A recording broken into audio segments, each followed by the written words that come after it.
A new world full of life, discovery, and danger. Hello, my lovely fluffies, it's Flicker here, and today I thought we could take a dive into the immersive world of Monster Hunter Wilds, and take a look at my favorite monsters that populate the beautiful world. So, without further ado, let's jump right into the countdown.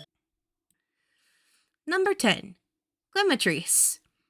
Alright, who decided to set the feather duster on fire again? Glimmatrice was one of my favorite new monster designs when I saw him pretty early on, and his fight kinda cemented that fact. Sure, he's nothing to write home about, and he seems to take a page or three out of Glavenus' Guide to Being a Brute Wyvern, but I digress.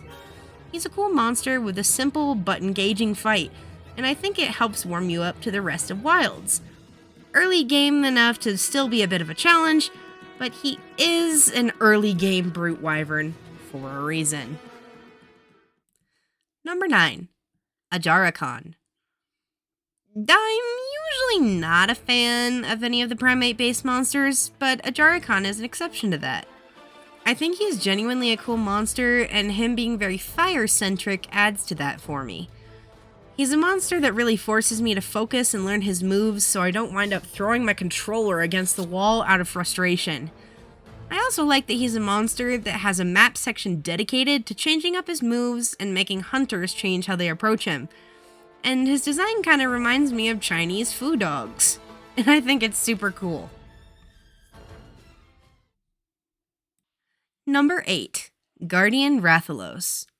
I'm not immune to the Rathalos propaganda. What can I say? I absolutely love the Guardian monster designs, and Rathalos is for sure my absolute favorite of the bunch. But hello, this dude seems more aggressive than other Wraths, save for Silver and Dread King. He slams the door open to Guardian monsters like Big Bird coming to collect his seed money. Plus, look at him! He's such a pretty boy! Rathalos has had my heart ever since I played through Wings of Ruin, and Guardian Rathalos goes up right next to Silver on my list of all-time favorite monsters. Number 7. Arkveld. Arkveld is intimidating, he's menacing and scary, but he's also beautiful and somehow graceful despite his imposing size. I love his design, and seeing him teased before launch made me all the more excited. We're gonna ignore me getting my hindquarters handed to me in the footage I have here. Look, just because I like the monster and like fighting them doesn't mean I'm good at it, alright? I learned Greatsword while hunting this guy and started getting used to perfect counter timing, and boy does it feel rewarding when you do land it. Plus, Arkveld's impact on the story and the lore and legends behind him make this mysterious white wraith a real treat to see and battle. Number 6. Raydao. Just below being smack dab in the middle of my list is one of the new Apex monsters introduced in Wilds. Raydao, to me, is an interesting fight with any of the weapons I've chosen to use during the game. I love his design, and his roars are almost haunting to listen to. I've tried to challenge myself using slower weapons like Greatsword against him, because trust me, one problem I have in this game is patience. Ray is a monster that hits me over the back of the head with that reminder like he's holding a sock full of quarters. That's electrified. He's speedy and brutish, all wrapped up into an annoying little scaly package. I love him though, and once you tail this beast back to his nest, the atmosphere really portrays him as this hulking force of nature that bends lightning and storms themselves to his whims. I just have one question. Who turned a certain scientific railgun into a dragon? Number 5. Lagiacrus. I had absolutely no idea what I was in for when this monster was brought back to Wilds.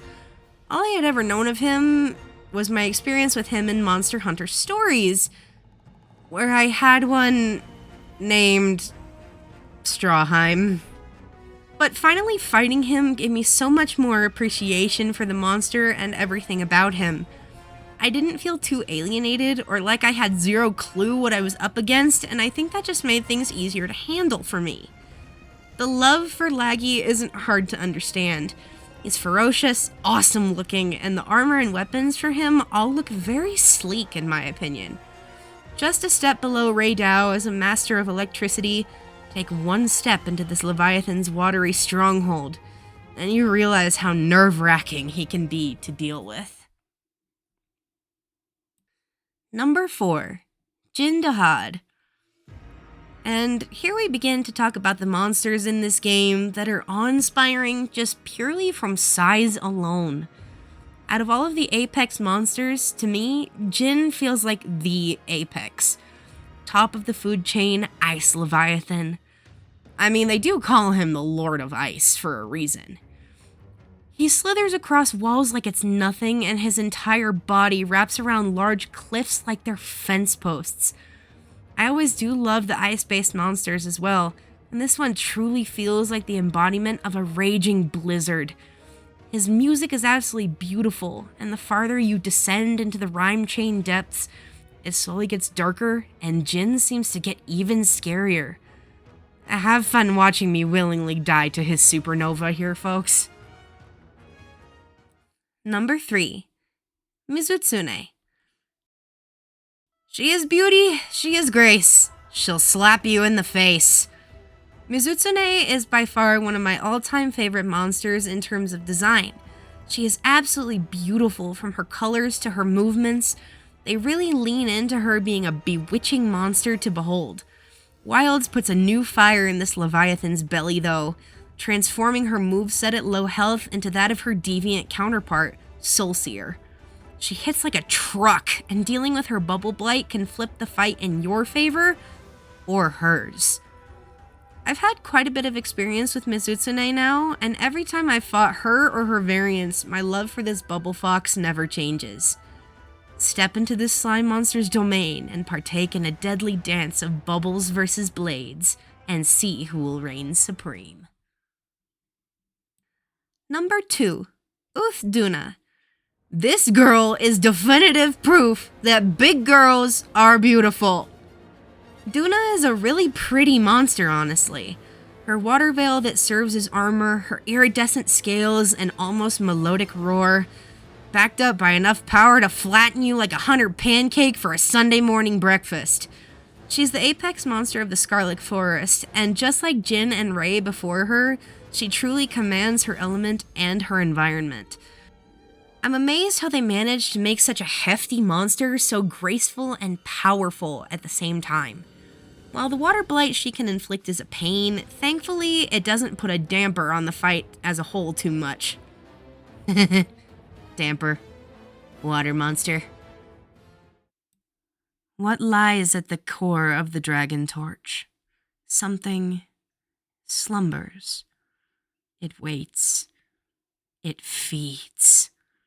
This culmination of the guardian monster DNA and the borrowed aspects from the devastating black dragons of ages past, by my own order, I nominate the one and only Zoshia for the pinnacle of my Monster Hunter Wilds fights. This cataclysmic shell of what we would know to be an elder dragon grabs you by the throat and tells you that only one of you will be making it out of this cave alive. It's life or death, do or die, survival of the best. Zoshia gives me chills.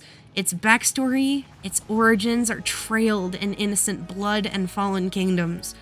It's another monster in this game that leaves you awestruck just because of its imposing size.